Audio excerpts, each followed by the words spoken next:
Okay, तो next session of the MCQ multiple choice question का ही चल रहा है कंटिन्यू।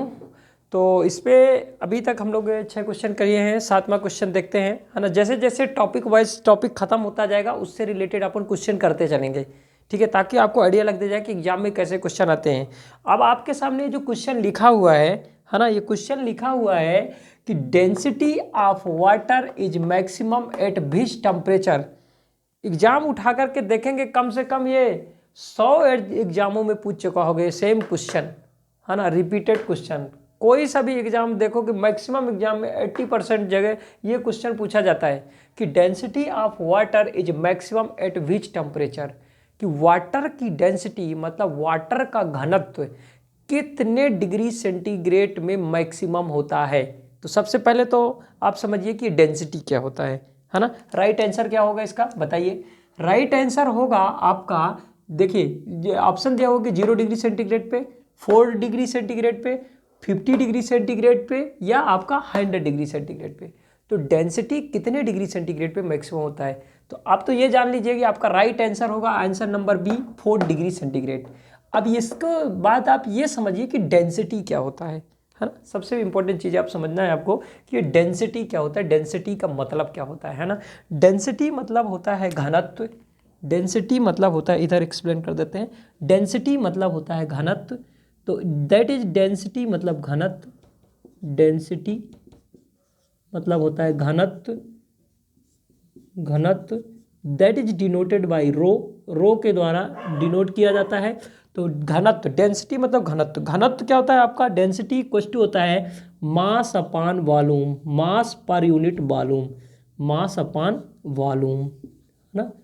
किसी भी चीज़ का मास अपान वॉल्यूम मतलब डेंसिटी जो होती है, घनत्व जो होता है, that is directly proportional to किसके, मास के, ठीक है, एंड इनवर्सली प्रोपोर्शनल टू किसके, वॉल्यूम के, मतलब आयतन के। अब इससे मतलब क्या है, सिंपल सिग्निफिकेंस समझिए कि डेंसिटी का फिजिकल सिग्निफिकेंस क्या है ना। प्रैक्टिकली ये तो ठीक है, मैथमेटिकल फार्मूला हो गया कि मास अपान वॉल्यूम होता है, ठीक है। मास बढ़ेगा मतलब डेंसिटी बढ़ेगा। अगर वॉल्यूम अगर बढ़ाएंगे आप किसी भी चीज़ की, तो उसका डेंसिटी या घनत्व क्या होगा, कम होता जाएगा, ठीक है, डिक्रीज होगा। तो ऐसा भी क्वेश्चन पूछ सकता है कि डेंसिटी किसके प्रोपोर्शनल होता है, मास के, है ना। और अगर क्वेश्चन पूछ सकता है कि अगर किसी भी एक चीज़ का आयतन बढ़ाया जाएगा तो उसके डेंसिटी में क्या इफेक्ट आएगा। तो डेंसिटी में क्या इफेक्ट आएगा, उसका डेंसिटी क्या होगा, अगर आयतन बढ़ेगा मतलब वॉल्यूम बढ़ेगा तो डेंसिटी क्या होगा, डिक्रीज होगा, ठीक है। अगर आयतन को घटाया जाए तो उसके घनत्व में क्या कम आएगा, क्या फर्क पड़ेगा, उसका आयतन अगर घटेगा तो डेंसिटी क्या होगी, बढ़ेगी, ठीक है, सेम चीज़। ओके, तो ये चीज़ है कि 4 डिग्री सेंटीग्रेड जो टेम्परेचर होता है वाटर का, उसमें क्या होता है कि मैक्सिमम डेंसिटी होती है। तो वाटर की डेंसिटी कितना होता है, 1000। मास का क्या होता है, केजी, इसका यूनिट क्या हो जाएगा, मास का केजी, मास का केजी यूनिट होता है, और वॉल्यूम का मीटर क्यूब, केजी पर मीटर क्यूब, ठीक है, यूनिट हो जाएगा डेंसिटी का। अब बोलता है कि जो डेंसिटी ऑफ वाटर ये कितना होता है, ये भी क्वेश्चन पूछ सकता है। डेंसिटी ऑफ वाटर कितना होता है एट 4 डिग्री सेंटीग्रेड, है ना, क्वेश्चन दे सकता है। तो वो कितना होता है, 1000 केजी पर मीटर क्यूब, ठीक है। तो density of water at 4 degree centigrade will be 1000 KG पर मीटर क्यूब। ओके, तो ये क्वेश्चन सॉल्व हो गया, ये चीज़ समझ में आए। अब डेंसिटी का मतलब समझ लीजिए और फिजिकल सिग्निफिकेंस कि अगर किसी भी चीज़ की डेंसिटी ज़्यादा है ना, अगर कोई आपसे बोलता है कि इसका डेंसिटी ज़्यादा है, डेंसिटी ज़्यादा है मतलब वो क्या होगा, वो चीज़ भारी होगी, है ना। डेंसिटी कम है मतलब वो चीज़ हल्की होगी। तो जितनी भी सॉलिड चीज़ें होती हैं उसकी डेंसिटी क्या होता है, उसका घनत्व क्या होता है, बहुत ज़्यादा होता है। लिक्विड का डेंसिटी क्या होगा, सॉलिड की तुलना में कम होता है। गैसेस का डेंसिटी क्या होता है, और कम होता है, ठीक है। तो सॉलिड का हाई डेंसिटी होता है ना, लिक्विड का कम होता है, गैसेस का उससे भी कम होता है। अब क्या होता है, रिलेटिव डेंसिटी होती है। कोई चीज़ किसी भी चीज़ के ऊपर क्या होता है, तैरती है ना, तो वो किसकी वजह से चलती है, उसकी डेंसिटी अगर हाई डेंसिटी है, जैसे पानी में आप किसी चीज़, आप पेन को इसको फेंकेंगे या किसी जैसे आयरन को फेंकेंगे, लोहे को फेंकेंगे पानी में, किसी रॉड को, तो वो क्या हो जाएगा, डूब जाएगा। क्यों, क्योंकि जो आपका आयरन का रॉड है उसकी डेंसिटी क्या है, हाई है, एज कंपेयर टू किसके, आपके वाटर की डेंसिटी के, है ना। अगर वाटर की डेंसिटी से हाई है, ठीक है, जैसे समझिए कि ये आपका क्या है, डैम बना हुआ है कोई, है ना, यहाँ पे पानी भरा हुआ है, ये डैम है। यहाँ पे आप पानी में यहाँ पे कोई चीज़ फेंकेंगे, आयरन रॉड फेंक रहे हैं, तो ये क्या हो जाएगा, पानी में इस टब में डूब जाएगा नीचे, है ना। सिक्का या कॉइन वगैरह आप फेंकेंगे तो ये क्या हो जाएगा, डूब जाता है ना नीचे से, क्योंकि जो आयरन है उसकी डेंसिटी ज़्यादा होती है किससे, वाटर से, तो डेंसिटी ज़्यादा होने की वजह से क्या डूब जाएगा, है ना। लेकिन जो चीज़ बहुत सारा की चीज़ जैसे लकड़ी हो गया, है ना, वुड को इसमें डाल दोगे तो ये क्या तैरता रहता है ना। तो वो क्यों तैर रहा है, क्योंकि इसकी डेंसिटी कम है, किससे, वाटर की डेंसिटी से, है ना। कुछ चीज़ें बोलते हैं, अब आपके दिमाग में क्वेश्चन आएगा कि क्वेश्चन सर ये बताइए कि आप बोल रहे हैं कि अगर डेंसिटी कम है या ज़्यादा है ना, अगर बहुत ज़्यादा है डेंसिटी तो वो चीज़ क्या हो जाएगी, डूब जाएगी पानी में। लेकिन जब जहाज होते हैं, शिप, उनका डेंसिटी तो बहुत ज़्यादा होता है, उनके ऊपर लोड भी बहुत ज़्यादा होता है, तो वो क्यों नहीं डूबते हैं, तो उसमें ये कॉन्सेप्ट काम नहीं करता बेटा, उसमें कॉन्सेप्ट करता है वॉयंसी फोर्स का, है ना। वॉयंसी फोर्स का कॉन्सेप्ट काम करता है, वो फर्दर जब फिजिक्स का लेक्चर लेंगे, हम फ्लूइड डिस्कस करेंगे, तब मैं बताऊंगा कि वो क्या होता है वॉयंसी फोर्स। एक्चुअली वो वॉयंसी फोर्स वह फोर्स होता है कि जब कोई बॉडी आप क्या करते हैं, सबमर्ज करते हैं, पानी के अंदर डुबाते हैं, जैसे शिप चलता है, तो उसमें जब कोई पानी के अंदर बॉडी क्या करती है, डिप करती है ना, बॉडी आप डालते हैं, तो उसके नीचे से, पानी के नीचे से एक फोर्स लगता है ना, जिसे क्या बोला जाता है, बॉयंसी फोर्स। वो बॉयंसी फोर्स किसके इक्वल होता है, वो इक्वल होता है वाटर डिस्प्लेस्ड बाय द किसके, जो शिप है। जैसे मान लीजिए आपका शिप है, शिप नहीं डूबता ना, क्यों नहीं डूबता, उसके पीछे रीजन है, क्योंकि जो स्लिप, जब आपका शिप रहेगा, है ना, तो समुद्र में चलेगा, तो वो क्या करेगा, वो उतना अमाउंट ऑफ वाटर, जितना ज़्यादा से ज़्यादा वाटर को क्या करेगा, डिस्प्लेस करेगा, मतलब चारों तरफ फैलाएगा, उतना ज़्यादा से ज़्यादा फोर्स ऑफ बॉयंसी नीचे से लगेगा, जो कि बॉडी को क्या करेगा, लिफ्ट करने की कोशिश करेगा। ठीक है, तो that is another concept, force of buoyancy. ठीक है, तो वो एक डिफरेंट है, उस पर हम लोग डिटेल में बात करेंगे जब आपका फिजिक्स स्टार्ट करेंगे, फ्लूइड मैकेनिक्स का, उसमें जब फ्लूइड पढ़ाएंगे तब डिस्कस करेंगे कि क्या चीज़ें हैं। ठीक, अभी के लिए फिलहाल इतना ठीक है, ओके। फर्दर नेक्स्ट चीज़ देखते हैं कि क्या होता है। नेक्स्ट क्वेश्चन आपका क्या बोलता है, तो ये क्वेश्चन समझ में आ गया कि density of water is maximum at 4 degree centigrade, 4 degree centigrade temperature पे होती है, 0 डिग्री सेंटीग्रेड पर नहीं। 0 डिग्री सेंटीग्रेड क्या होता है, क्रिटिकल टेम्परेचर होता है। क्या होता है, क्रिटिकल टेम्परेचर होता है। यहाँ पे आपको तीनों स्टेट मिलेंगी, है ना, सॉलिड, लिक्विड एंड गैसेस, है ना। वाटर आपका तीनों स्टेज में रहेगा, सॉलिड भी, लिक्विड भी और gases. This is a critical temperature, इसको क्या बोलते हैं, क्रिटिकल टेम्परेचर है, जहाँ पे आपको तीनों स्टेज मिल जाए, है ना, उसको क्या होता है, क्रिटिकल टेम्परेचर, है ना। 4 डिग्री हो गया, 50 डिग्री एंड 100 डिग्री क्या होता है, इसका वाटर का बॉइलिंग टेम्परेचर होता है। क्या होता है, बॉइलिंग टेम्परेचर, जब वाटर क्या होने लगता है, बॉयल होने लगता है, तो इसको क्या होता है, 100 डिग्री सेंटीग्रेड। ठीक है, नेक्स्ट क्वेश्चन आपका बोलता है, क्वेश्चन नंबर 8 बोल रहे हैं कि NH4Cl or the ammonium chloride is the example of. पूछता है कि अमोनियम जो क्लोराइड है NH4Cl, वो किस चीज का एग्जाम्पल है। ऑप्शन नंबर 1 बोलता है सॉलिडिफिकेशन, क्या बोल रहे हैं, ऑप्शन नंबर 1 आपका बोल रहा है solidification, option number 2 liquidification, option number 3 आपका सब्लिमेशन, ऑप्शन नंबर 4 इवोपरेशन। ठीक है, तो आपको बताना है कि किस चीज़ का एग्जाम्पल है, क्या NH4Cl या अमोनियम क्लोराइड, है ना। इस चीज़ को NH4Cl या अमोनियम क्लोराइड को बोला जाता है कपूर। अगर मैं यहाँ पे कपूर लिखता तो मैक्सिमम 100% स्टूडेंट इसका सही जवाब देते। NH4Cl लिख दिया, अमोनियम क्लोराइड, बहुत सारे 50% स्टूडेंट्स को गलत करेंगे।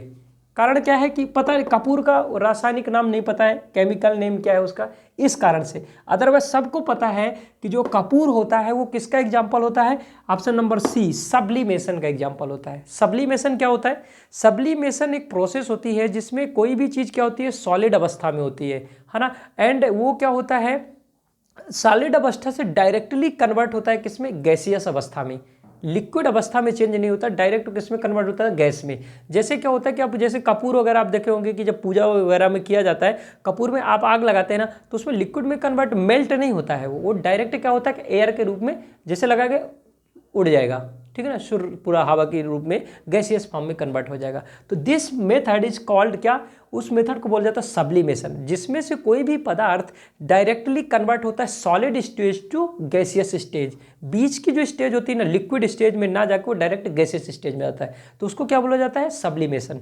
ठीक है, दूसरा चीज होता है ऑडोनिल। ऑडोनिल इसी का एग्जाम्पल है, किसका, सब्लिमेशन के एग्जाम्पल है। ऑडोनिल हो गया, एंथ्रासाइट हो गया, है ना, और आपका ये कपूर हो गया। तो ये सब चीज़, जैसे ऑडोनिल आप लोग देखते हो कि घरों पे लगाया जाता है, बेसिकली आपका वॉशरूम वगैरह में उसको ऑडोनिल की एक देखते हो कि आप एक साबुन होती है, लगाई जाती है, रखी जाती है।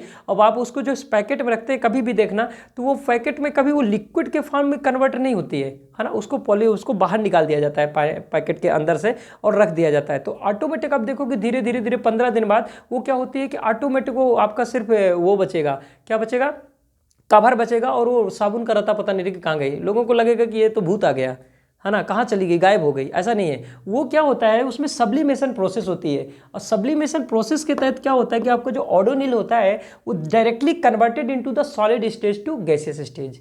ठीक है, तो this is the example of what, sublimation. ठीक, दूसरा चीज बोलता है कि आपका इसको भी एक्सप्लेन कर दे रहे हैं ताकि आपको चीजें पता रहे।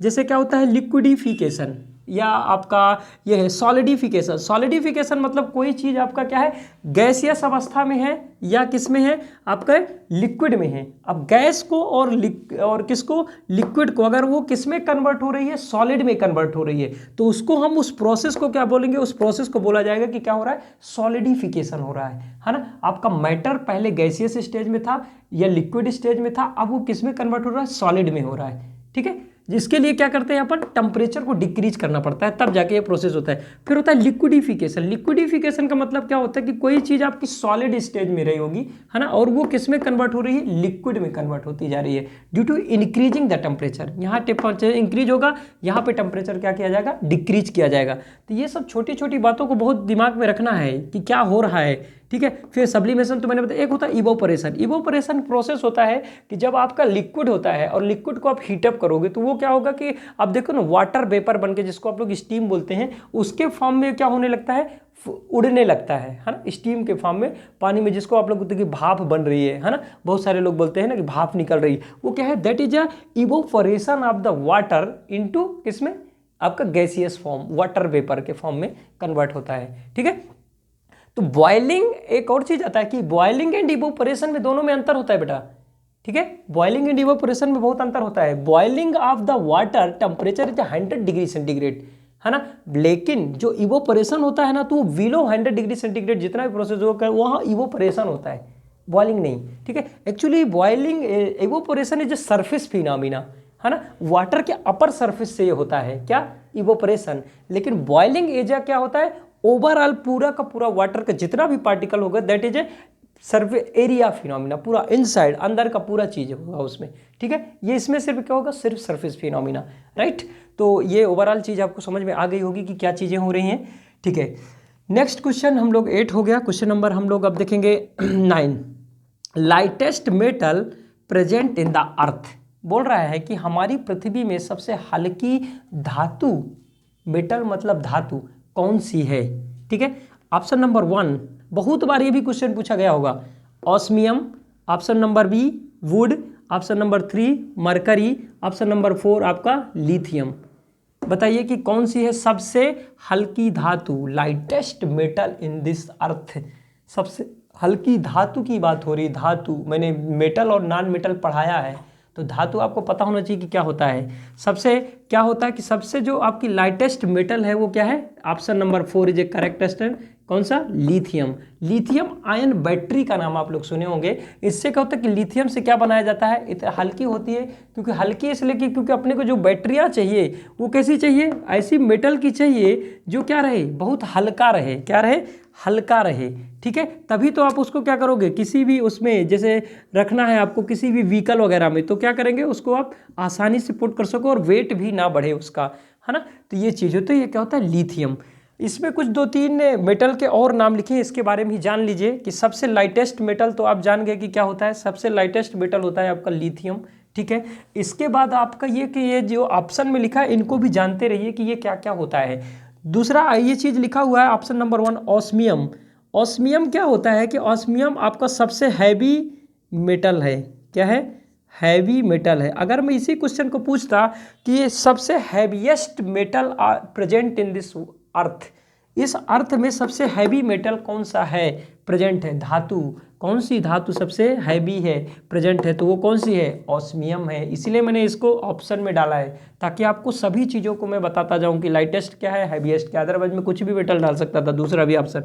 फिर आता है वुड, तो इससे आप समझ जाएंगे कि ये ऑप्शन वुड हो ही नहीं सकता क्योंकि वुड क्या है, मेटल है ही नहीं है, तो इसको हटा दीजिए। तीसरा ऑप्शन मैंने डाला है यहाँ पे मरकरी। बहुत लोगों को कन्फ्यूजन होता है, मरकरी भी आप जान लीजिए कि ये ज़्यादातर ये क्या होता है कि मरकरी एक मेटल है। मरकरी क्या है, एक मेटल, जिसको आप बोलते हैं क्या, पारा, जो आपके थर्मोमीटर में रहता है, ठीक है। लेकिन ज़्यादातर ये क्या होता है, ये liquid at a room temperature, at a room temperature mercury जो होता है आपका पारा किस फॉर्म में होता है, लिक्विड अवस्था में होता है। किस में होता है, लिक्विड अवस्था में होता है, लिक्विड स्टेट, ठीक है, लिक्विड स्टेज में होता है। तो ये पूरे अर्थ की एक ही एक एक्सेप्शनल केस है ना। एक्सेप्शनल केस ये है कि एज क्वेश्चन यहाँ से आपका ये भी बन सकता है कि ऐसा कौन सा धातु है जो रूम टेम्परेचर पे किस में पाया जाता है, आपका लिक्विड अवस्था में पाया जाता है। क्वेश्चन आपसे पूछ सकता है कि ऐसा कौन सा धातु है, या उस धातु का नाम बताइए, या उस मेटल का नाम बताइए जो रूम टेम्परेचर में लिक्विड अवस्था में पाया जाता है। तो वो धातु कौन सी है आपके बेटा, मरकरी। मरकरी मतलब पारा, जो आपके थर्मोमीटर में आप लोग देखते होंगे, है ना। पारा क्या होता है कि पारा जब भी आप देखते हो तो गिरता है ना वो, तो कोई भी पारा पानी की तरह फ्लो नहीं होता है। कभी अगर पारा अब आप देखना तो उसको ज़मीन पे गिरा कर देखना तो पानी जिस तरह फैल जाता है पूरे रूम में, कभी आपका जो मरकरी होगा ये गिरेगा ना नीचे तो ये पूरे रूम में नहीं फैलेगा, ये ड्रॉपलेट के फॉर्म में क्या हो जाएगा, एक वो हो जाएगा, एकत्रित हो जाएगा, है ना। Wetting and non wetting fluid होता है। जब फ्लूइड चैप्टर की बात करेंगे तो ज़्यादा डेप्थ में बात करेंगे, अभी उधर नहीं जाएंगे। आप इतना जानिए कि ये एक मेटल है पारा, जो कि लिक्विड अवस्था में पाया जाता है एट अ रूम टेम्परेचर, ठीक, ओके। नेक्स्ट अपना नेक्स्ट क्वेश्चन रहेगा क्वेश्चन नंबर 10 कि बोल रहा है कि which non metal found in a liquid state at a room temperature. यहाँ पे अभी मैंने मेटल की बात की थी कि कौन सा मेटल है या कौन सी धातु है जो लिक्विड अवस्था में पाया जाता है एट अ रूम टेम्परेचर, ठीक है, रूम टेम्परेचर, तो वो अपना पारा था। नया क्वेश्चन पूछ लिया नीचे कि इसमें वो कौन सा नॉन मेटल है, मतलब अधातु है जो लिक्विड स्टेज में पाया जाता है एट अ रूम टेम्परेचर, है ना। वह कौन सी अधातु है जो आपकी द्रव अवस्था में पाई जाती है एट अ रूम टेम्परेचर, उसका नाम बताइए। ऑप्शन नंबर 1 दिया हुआ है आपके सामने, hydrogen, helium. Option number C आपका दिया हुआ है रेडॉन। ऑप्शन नंबर 4 दिया हुआ है क्या, ब्रोमीन। इसमें से कौन सा आंसर सही होगा। तो इसमें से आप कुछ चीज़ों को जब भी आप क्वेश्चन को सॉल्व करिए तो या तो आपको सेलेक्ट करिए, अगर आता है तो डायरेक्ट लगाइए, नहीं आता है तो उस क्वेश्चन को सॉल्व करने की ये देखिए कि अपन किसको इलिमिनेट कर सकते हैं, है ना। जैसे क्या करेंगे, रेडॉन है तो रेडॉन को हम क्या कर सकते हैं, इलिमिनेट कर सकते हैं, क्योंकि ये मैं क्या पूछ रहा हूँ कि नॉन मेटल क्या है ना, जो लिख, तो ये नॉन मेटल तो है ही नहीं है, ये क्या है, इनर्ट गैस है, तो ये क्या हो जाएगा, ये होगा ही नहीं, तो ये ऑप्शन खत्म। अब बच्चे अपने पास 3 ऑप्शन। हाइड्रोजन, हाइड्रोजन क्या लिक्विड अवस्था में पाया जाता है क्या रूम टेम्परेचर, बिल्कुल नहीं, ये ऑप्शन भी खत्म। क्या हीलियम भी पाया जाता है, नहीं पाया जाता, मतलब bromine will be right answer, ठीक है। आंसर नंबर डी क्या होगा आपका, राइट आंसर होगा, ठीक। अब थोड़ा सा ये भी जान लेते हैं कि जो मैंने ऑप्शन दिए हैं तो इसके बारे में आपको पता होना चाहिए, है ना, ताकि आपका एक्स्ट्रा नॉलेज, हर क्वेश्चन का आंसर तो मैं बताता हूँ, उसके साथ साथ आपको ये जो एक्स्ट्रा नॉलेज दे रहा हूँ कि ये चीज़ें, ताकि आपका मैक्सिमम एरिया कवर हो सके फील्ड। जैसे हाइड्रोजन दिया हुआ है, तो हाइड्रोजन क्या है आपका, एक गैसियस फॉर्म में रहता है, लिक्विड फॉर्म में भी रहता है। हाइड्रोजन क्या करता है, जलता है, क्या होता है, ज्वलनशील है, क्या है, ज्वलनशील, ज्वलनशील मतलब क्या होता है, जलता है। हाइड्रोजन क्या करता है, जलता है, ठीक। दूसरा होता है हीलियम, ये भी जलता है, ये भी जलता है, ठीक है। ऑक्सीजन क्या होता है, ऑक्सीजन जलने में सहायक होता है ना, ये चीज़ है। फिर आता है रेडॉन, तो रेडॉन क्या है, एक तरह का आपका इनर्ट गैस है, क्या है, इनर्ट गैस, जिसको अक्रिय गैस बोलते हैं, इनर्ट गैस, जो कि कहाँ पाई जाती है, एटमॉस्फेयर में पाई जाती है, लेकिन बहुत ही कम मात्रा में, बहुत ही कम मात्रा में पाई जाती है, मात्रा में पाई जाती है। एक चीज़ और है, आपसे क्वेश्चन कभी कभी ये पूछता है कि अगर भूकंप जब आता है या भूकंप आना होता है अर्थक्यूक, तो एटमॉस्फेयर में कौन सी गैस की मात्रा बढ़ जाती है या कौन सी गैस पाई जाती है। ठीक है, तो आपको यही पता होना चाहिए कि वो रेडान गैस है, जो कि जब भूकंप आता है तो उसकी मात्रा बढ़ जाती है, वो गैस वो क्या होती है, पाई जाती है। जिससे इससे भी पता चलता है कि अगर रेडान की मात्रा बढ़ रही है मतलब कहीं ना कहीं भूकंप आने वाला है। ओके, तो ये इट्स इनफ फॉर टुडे। ये काफ़ी जितने भी चीज़ें अभी तक डिस्कस किए थे अपन लोग, जिस चैप्टर में जितनी चीज़ें मैं आपको पढ़ाया था उससे रिलेटेड इस टाइप से आपसे क्वेश्चन पूछे जाएंगे। आपका बेसिक अगर कम स्ट्रांग है तो आपको कोई किसी भी क्वेश्चन घुमा कर पूछेगा आप उसको ईजिली कर पाएंगे। अगर आप पूरा लेक्चर अटेंड कर पा रहे हैं, है ना, और MCQ कर रहे हैं, तो आपको मैं गारंटी के साथ बोलता हूँ कि आपका बेसिक्स बहुत स्ट्रांग हो जाएगा। ठीक, और मेरा आपसे एक रिक्वेस्ट है कि अगर आपको मेरे पढ़ाने की मेथोडोलॉजी पसंद आ रही है, आपको ठीक लग रहा है कि आपका बेसिक स्ट्रांग हो रहा है, तो आप मेरे चैनल को सब्सक्राइब करिए, लाइक करिए, शेयर करिए अपने दोस्तों के साथ, ताकि मैक्सिमम स्टूडेंट के पास तक इन्फॉर्मेशन पहुंच सके। ओके, थैंक यू, धन्यवाद, जय हिंद, जय भारत।